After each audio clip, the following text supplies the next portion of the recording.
In 1987, FBI agent Nathan Raines left his Dallas office for a meeting with an informant and was never seen again. The FBI launched one of its largest internal searches, but found nothing. Then 4 years later, a homeless man seeking shelter in an abandoned storage unit stumbled upon a shocking sight. What investigators discovered inside would expose horrors beyond comprehension and shake the entire bureau. The fluorescent lights hummed overhead in the Dallas FBI field office as Special Agent Mark Callahan hunched over his desk, squinting at a case file through the steam rising to his coffee mug. It was March 15th, 1991, another gray morning in Texas, and Mark was reviewing cold leads on a string of unsolved kidnappings when his desk phone rang. Callahan. He answered, still scanning the paperwork. Agent Callahan. This is Officer Rodriguez with the Denton Police Department. We've got a situation here that might interest you. The voice on the other end sounded urgent. We arrested a homeless man this morning for trespassing into an abandoned storage unit on the edge of town. Normally wouldn't bother the FBI, but he claims he found a blood-stained chair, shackles, and an FBI badge inside. Mark's hand froze mid-reach for his coffee. An FBI badge? Yes, sir, the ID badge belongs to Special Agent Nathan Raines' computer. Says he vanished in 1987. Figured you want to know, considering he was your partner. The room seemed to tilt slightly. Nathan, 4 years of nothing. And now this. Mark gripped the phone tighter. Where exactly is this storage unit? Backwood Storage Depot office, secluded service road near the edge of Denton. It's behind that old defunct scrapyard on Route 77, private facility. Not one of those corporate chains. I'll send you coordinates. I'm on my way. Mark was already reaching for his jacket. Don't let anyone else into that unit until I get there. Within minutes, Mark was in his bureau-issued Ford Crown Victoria, speeding north on I-35 toward Denton.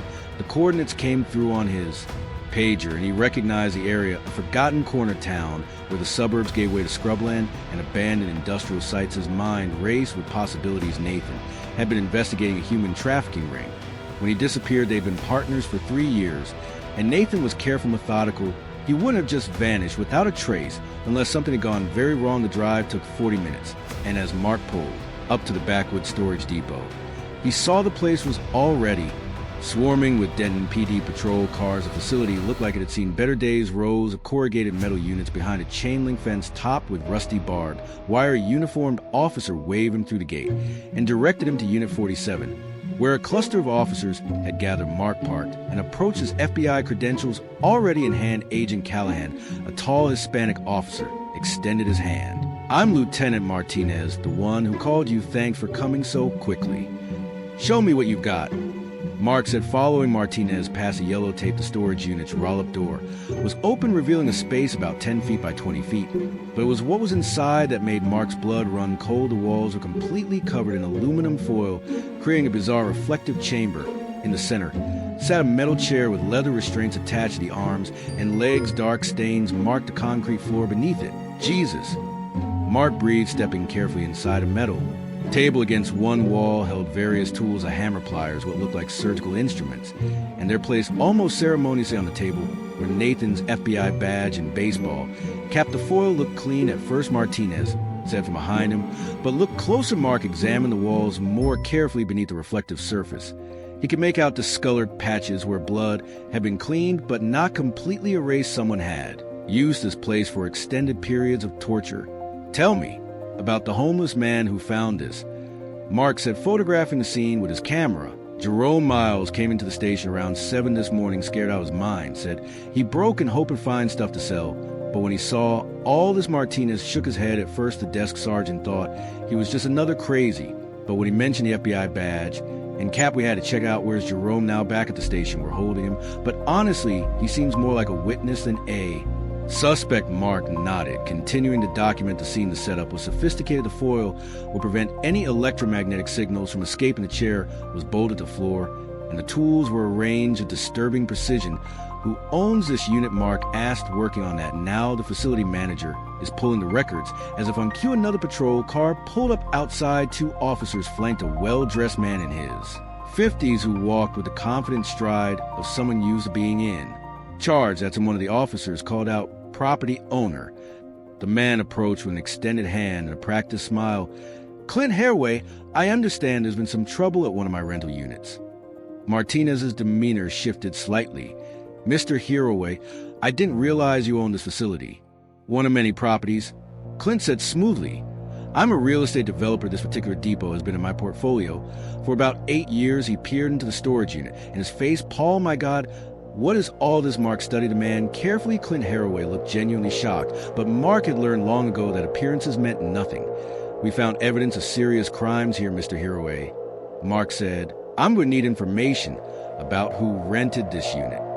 Of course, Clint pulled out a leather portfolio from his jacket. I always carry basic rental information with me. Let's see, Unit 47. He flipped through several pages here. It is leased to a Jonah Page paid 5 years in advance, including an inflation adjustment. When was this? The lease started in 1988. He paid cash, which is unusual for these types of rentals. Can you describe Mr. Page? Clint furrowed his brow. It's been a few years, but white male, maybe 45, 50 average height, brown hair going gray.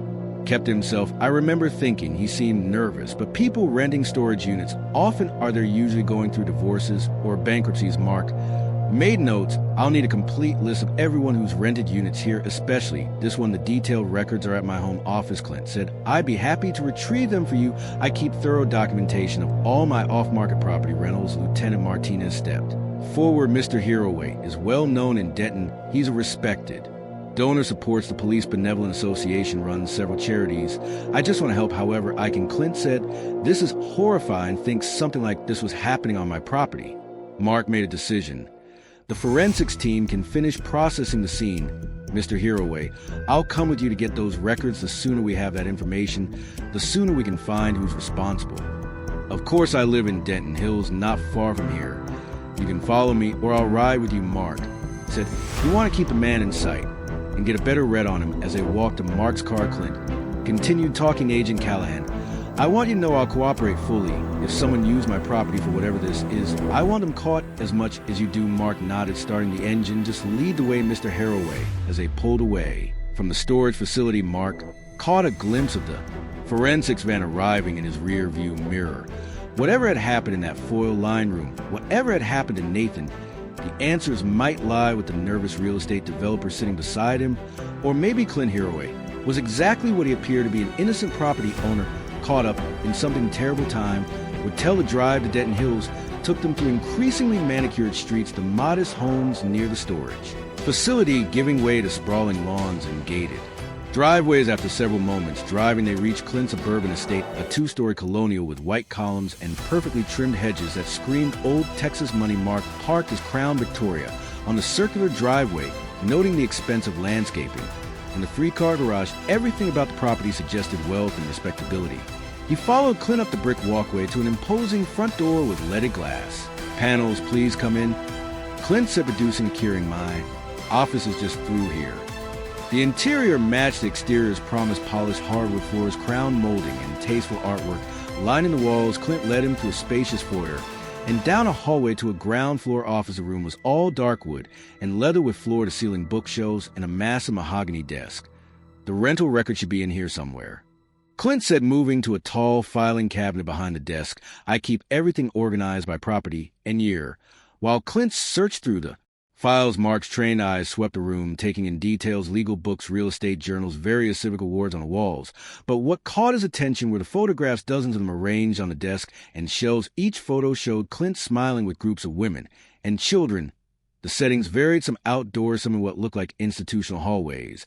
But the pattern was consistent, different faces in every picture, mostly Hispanic or Asian features, and many of the subjects looked uncomfortable in front of the camera. Mark picked up one of the framed photos from the desk. Quite a collection here. Clint looked up from the filing cabinet, his face brightening. Oh, those are from the orphanage I sponsored down near the border house of Renewed Light. We try to give these kids a better life, fresh start in America. He returned to his search, adding, some aren't used to smiling for pictures where they come from cameras. Usually mean government documentation, deportation, that sort of thing. Mark examined the photo more closely. A small plaque on the building in the background confirmed the name, House of Renewed Light. It looked legitimate enough. Clean facilities. The children appeared well-fed, and Clint's presence suggested regular involvement rather than just check writing. That's admirable, Mark said, setting the photo back carefully. Not many people would take such a hands-on approach to charity work. Well, I've been blessed in business, Clint replied, pulling out a thick ledger. I believe in giving back these children. They've been through so much. If I can help even a few of them find proper homes, education, maybe even citizenship eventually, then it's worth it. He handed Mark the ledger, a leather-bound book with Backwoods Storage Depot rental agreements. Embossed on the cover, this should have everything you need: complete rental history for all units, including Unit 47. I keep detailed records, names, addresses, payment methods, dates. The IRS appreciates thoroughness. And so do I. Mark accepted the ledger, feeling its weight. Thank you, this will be very helpful. I just can't believe something like this happened at one of my properties, Clint said, shaking his head as he walked Mark back toward the front door. That storage facility, it's not in the best part of town, I know, but I try to maintain safe, clean spaces for people who need them to think. Someone turned it into whatever that was. They reached the front entrance, and Clint opened the door for Mark. Please, Agent Callahan, reach out to me anytime. If you need anything else, my home number, my office. I'll make sure you have all my contact information. I want to cooperate fully with the police and FBI in this investigation. I appreciate that, Mr. Hero. Mark said, tucking the ledger under his arm. Is the least I can do, Clint replied, his expression grave. If someone used my property to commit crimes, especially crimes involving a federal agent, I want them brought to justice. This kind of thing, it's not what Denton is about. We're a good community here. Mark nodded and made his way back to his car. He set the ledger carefully on the passenger seat, then reversed out of the circular driveway as he headed back toward the police station. He couldn't shake the image of all those photographs. Charitable work with orphaned children was admirable, certainly, but something about the sheer number of photos, the different faces, and each one nagged at him. Still, Clint Herraway had been nothing but cooperative. The rental ledger would provide leads, and maybe they'd finally get some answers about what happened to Nathan. Mark pressed down on the accelerator, eager to dive into the records and see what Jonah Page, or whatever his real name was, might have left behind in the paper trail. Mark pulled into the Denton Police Department parking lot, the rental ledger still sitting on his passenger seat. The one-story brick building was buzzing with activity, more than usual for a Tuesday afternoon. Word of the FBI badge discovery had clearly energized the entire department. Inside, he found Lieutenant Martinez confer with a plain detective near the evidence processing room. Through the glass window, Mark could see technicians photographing the torture chair from multiple angles, its metal frame and leather restraints now under bright examination lights. Agent Callahan. Martinez greeted him. This is Detective Ray Sullivan. He's been leading the interrogation. Sullivan, a stocky man in his 40s with prematurely gray hair, shook Mark's hand. Hell of a thing finding your partner's badge like that. We processed the scene thoroughly. The chair's headed to our lab for blood analysis and fingerprinting. I want to speak with Jerome Miles. Mark said the homeless man who found everything. Sullivan scratched his jaw. We just finished with him about 20 minutes ago. He's in holding cell 3, but I've got the full recording and transcript right here if you want to review it first. He held up a manila folder and a cassette tape. I'll take both, Mark said. Sullivan led him to a small office overlooking the parking lot. Use my desk. I'll be with forensics if you need anything. Mark settled into the worn office chair and inserted the cassette into the player on Sullivan's desk. He opened the transcript simultaneously, following along as Jerome's nervous voice filled the room. The interview started with standard questions: name, age, how long he'd been on the streets. Jerome Miles, 53, homeless for 2 years after losing his job at the proverbial factory. His voice was raspy, probably from years of smoking, but his answers were coherent and detailed. I usually stay around that area. Jerome's recorded voice said, move to different spots every week, so the cops don't hassle me. Backwoods storage, the old scrapyard, sometimes the drainage tunnels. When it's cold, have you broken into storage units? Before the interviewer asked. I ain't gonna lie, sometimes people leave good stuff. Sold a box of tools, once got enough for a week's food, but I never seen nothing like what was in that unit. Never. Mark followed along in the transcript, noting Jerome's consistency. Then came a question about security.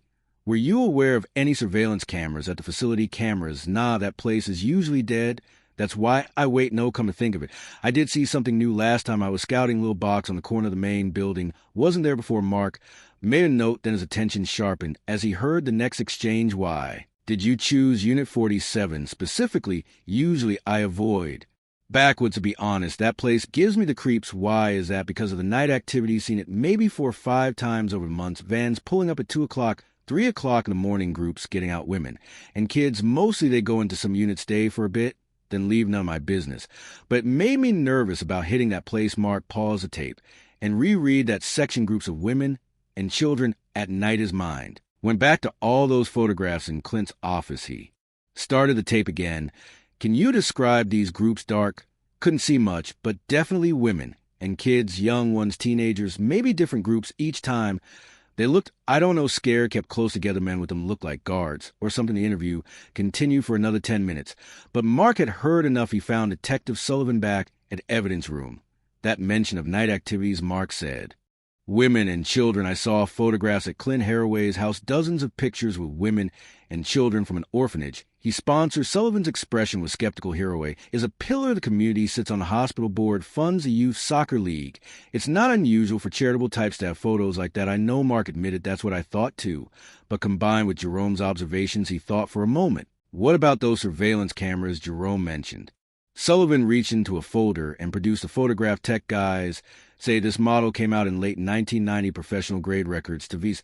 We pulled some tapes from a unit, but the storage is limited. If there are archives, Hero would have them. I need to talk to him about the surveillance permits and any archive footage. Mark decided. He picked up Sullivan's desk phone and dialed the number Clint had provided. After 6 rings, it went to an answering machine. He tried Clint's office number with the same result. He just left there 40 minutes ago. Mark said, hanging up. I'm going to head back, see if he's home. We need those surveillance records. Want backup? Sullivan asked. No, I'm just gathering information, but I need you to dig into that torture chair serial numbers, manufacturer purchase records, anything that might tell us where it came from already on it. Sullivan confirmed that's medical-grade equipment. Someone had a special order. Mark headed for the door, then paused, and detective have someone discreetly look into the house of Renewed Light Orphanage. Just basic stuff, registration, licenses, that sort of thing. Sullivan nodded slowly. You think Haraway is involved? I think we need to be thorough, Mark replied carefully. 4 years ago, my partner vanished investigating trafficking. Now his badge turns up in a torture chamber owned by a man who regularly transports women and children. Could be coincidence, but I need to be sure. Mark drove back toward Clint's house, trying the phone number again as he navigated the suburban streets. Still no answer. The afternoon sun cast long shadows across the manicured lawns of Denton Hills, and Mark wondered if Clint had simply stepped out for an errand. But as he turned onto Clint Street, he instinctively slowed down. A black Chevrolet Suburban was parked outside the property, its engine running. A man in a dark suit and sunglasses stood beside it, his posture suggesting he was standing guard rather than waiting. Casually, something in Mark's gut tightened, a familiar feeling from years of fieldwork. He pulled over about 100 yards away, parking behind a landscaping truck that gave him cover while maintaining a clear view of Clint's driveway through his windshield. He watched as Clint emerged from his house, accompanied by another man in dark glasses. Even from this distance, Mark could see the tension in their body language. Clint's usual smooth demeanor was replaced by sharp, agitated gestures. The other man stood rigid, his hands clasped in front of him like a soldier at ease. The conversation lasted less than 2 minutes. Clint reached into his jacket and produced a thick manila envelope sealed with what looked like packing tape. He handed it to man, then gestured toward the wooded area behind the property, pointing emphatically as he spoke. The man in sunglasses nodded once, took the envelope, and walked briskly back to the SUV. Clint stood in his driveway, watching as the vehicle pulled away. Only when it had turned the corner did he head back inside his house. Mark sat frozen for a moment, weighing his options. The exchange could be anything: a business transaction, legal documents, private security matters. Wealthy men like Clint often dealt with bodyguards and private investigators, but the timing so soon after the storage unit discovery nagged at him, and Clint had pointed toward the woods, suggesting a destination rather than just giving directions. The SUV was getting farther away. Mark made his decision and pulled out, maintaining a safe following distance. He knew this area well enough. It was residential for several miles in every direction, with no office buildings or commercial centers where a business meeting might take place. If Clint had been pointing to a property, it had to be something private, secluded. As he drove, Mark reached for his radio and called the station. This is Agent Callahan. I need someone to pull all real estate holdings for Clint Haraway and his companies. Look for any remote properties, especially anything near the Denton Hills area. Copy that. The dispatcher responded. Detective Sullivan wants to know if you need backup. Not yet. I'm just following a lead. But have a unit on standby. The black SUV led him out of the suburban sprawl and on a farm road, 2,450, heading west toward more rural territory. After about 15 minutes, it turned onto a gravel access road marked only by a weathered wooden sign. Mark slowed, letting the SUV get ahead before following to the trees.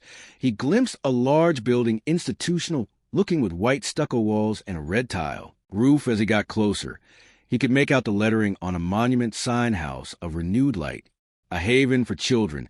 It was the same orphanage from Clint's photographs Mark parked at a distance and watched as the men exited the SUV. They walked with purpose toward the main entrance, the one carrying the envelope. Leading the way, a middle-aged woman in a gray dress emerged to greet them from her bearing, and the way she gestured, she appeared to be in charge. She accepted the envelope with both hands and gave a small deferential bow. The men stayed only a few moments before returning to their vehicle, and departing. Mark felt foolish. Of course, Clint would send donations to the orphanage. He supported the envelope was probably a check or cash donation to men, likely private security he employed for such transfers. Still, having come this far, he decided to take a look at the facility himself. The building was larger than it appeared in the photographs, a sprawling single-story structure that looked like it might have once been a school or medical facility. Mark parked in the visitor area and walked to the main entrance, his FBI credentials ready. The same woman who had greeted the men answered his knock up close. He could see she was perhaps 50, with graying hair pulled back in a severe bun and sharp, intelligent eyes. "May I help you?" she asked, her accent suggesting Eastern European origins. Mark showed his badge. "Special Agent Mark Callahan, FBI. Please don't be alarmed. I'm not here about the orphanage. Specifically, we found some evidence related to a case at a property owned by Mr. Clint Hiraway, and I'm just following up on all his property connections." The woman's expression softened slightly. "Oh, Mr. Hiraway, such a generous man. I am Mrs. Volkoff, the director. Here, please come." And she led him through a reception area that smelled of industrial disinfectant and into a hallway lined with children's artwork. "Mr. Hiraway founded this orphanage 5 years ago," she explained. "As they walk, we care for children who have lost their parents, many from across the border. We help them find new families, new opportunities." The tour was brief but thorough. Mark saw dormitory rooms with neat rows of beds, a cafeteria where a handful of children were having an afternoon snack, a small classroom with outdated textbooks. Everything appeared clean and orderly, if somewhat austere. The building seemed smaller on the inside than its exterior suggested, as if not all of it was being utilized. "You're welcome to look around more," Mrs. Volkov said as they returned to the reception area. "I have a meeting with some donors now. They just arrived. Someone will bring you coffee if you like to wait." Mark watched as a group of well-dressed men entered and followed Mrs. Volkov toward what appeared to be an administrative wing. He settled into one of the worn chairs in the waiting area, studying the faded motivational posters on the walls. A few minutes later, a teenage girl appeared carrying a tray with a coffee cup. She was Asian, probably Southeast Asian, with long black hair and nervous eyes. Her hands trembled slightly as she set the cup on the table. "Are you police?" she asked quietly, her English heavily accented. "FBI," Mark said gently, showing his badge. "Thank you for the coffee." The girl glanced quickly over her shoulder, then back at him. "Here is okay, is all right here. I am new." Something in her tone made Mark lean forward. "How long have you been here?" 2 weeks. Only. She twisted her hands together. "I am 18 years. My name is Dara Darapov from Cambodia." Mark found it odd that an orphanage would take in an 18-year-old well past the typical adoption age. "Are you all right, Dar? You seem frightened." She looked behind her, again ensuring they were alone. Then, in a rush of words, they took "My friend, last week people came and took her, and other children. Please, you help her." Mark's pulse quickened. "Took her where? I know where," Dar whispered urgently. "They took me too, but they not choose me, send me back. They say I am due this week. Due for what I don't know other children say is not good. When they say, do please, I'm scared you help." Before Mark could respond, a male staff member appeared in the doorway. "Dari, come, you have chores." The girl's face went pale. Mark stood up. "Actually, I was just talking to Dara about taking her out for ice cream." She mentioned she's never been to an American ice cream parlor. The staff member frowned. "She had ice cream last week." "I'm Agent Callahan, FBI," Mark said, producing his badge again. "I've taken a bit of personal interest in Dara. Here, bright girl. I think she has a future." At that moment, Mrs. Volkov emerged from her meeting. The group of donors filing out behind her, they eyed Mark with suspicious interest as they passed. "What's happening here?" Mrs. Volkov asked, noticing the tension. Mark explained his ice cream invitation, keeping his tone light and casual. Mrs. Volkov's lips pursed. "This is highly irregular. We have procedures." "Of course," Mark said smoothly. "I understand completely, but surely a small exception could be made. I am a federal agent, after all, a trusted figure in the community, as Mr. Hiraway would confirm." Mrs. Volkov considered this very well, "but Jacob must accompany you. We cannot allow children to leave unescorted." Mark nodded, though internally he was racing through options in the parking lot. While Jacob was talking with Mrs. Volkov, Mark whispered quickly to DRA, "Show me where your friend is." "Don't worry about Jacob," the girl nodded, understanding flashing in her eyes. Mark used his radio in the car to call the station. "This is Callahan. I need units on standby, possible situation. Developing, monitor the house of Renewed Light Orphanage and Clint. Herway's residence." He gave them the addresses, speaking in quick, professional tones. "And I need to tail on my vehicle discreetly. I may be heading into something." When everything was ready, he helped the girl into his car. Dar slid into the front passenger seat, while Jacob, the staff member, climbed into the back, immediately voicing his displeasure. "She should sit in back," Jacob protested, his accent thick. "Is not proper." "It's fine," Mark said firmly, starting the engine. "She can sit anywhere she wants." They left the orphanage grounds. Dar glanced at him gratefully, then pointed to the access road that way go west. Mark pulled onto the road, noting in his rear view mirror that the patrol car was maintaining a discreet distance behind them. Jacob sat rigid in the backseat, arms crossed, clearly unhappy with the arrangement. For the first 15 minutes, they drove in relative silence through rural Texas landscape farm roads, gave way to even smaller county roads of terrain, becoming increasingly desolate. Dar provided quiet directions at each intersection, her voice barely above a whisper. "Left here, now straight for a long time." "Yes, keep going." It was Jacob who first voiced what Mark already knew. "This is not way to town." "Where are you taking us?" "Just a little detour," Mark said calmly. "No." Jacob leaned forward to her. "Around now. This is kidnapping. I call police." Mark gestured with his thumb toward the rear window. "The police are already here. That patrol car has been with us since we left." Jacob twisted around, saw the Mark unit, and his face went pale. "What is this Mr. Heroway will hear about this? There will be consequences." He fumbled for his phone, punching in numbers with shaking fingers. In one smooth motion, Mark reached back with his free hand and snatched the phone away, keeping his other hand steady on the wheel. "No calls right now." "Jacob, you can't do this. It's illegal." Mark pulled the car to the shoulder and turned to face Jacob fully. "Listen to me very carefully. This young woman has told me that children are being taken from your orphanage, trafficked. Her friend was taken last week, and she knows where his lies." Jacob sputtered. "Crazy girl. Tells stories." "Maybe," Mark said, "or maybe you."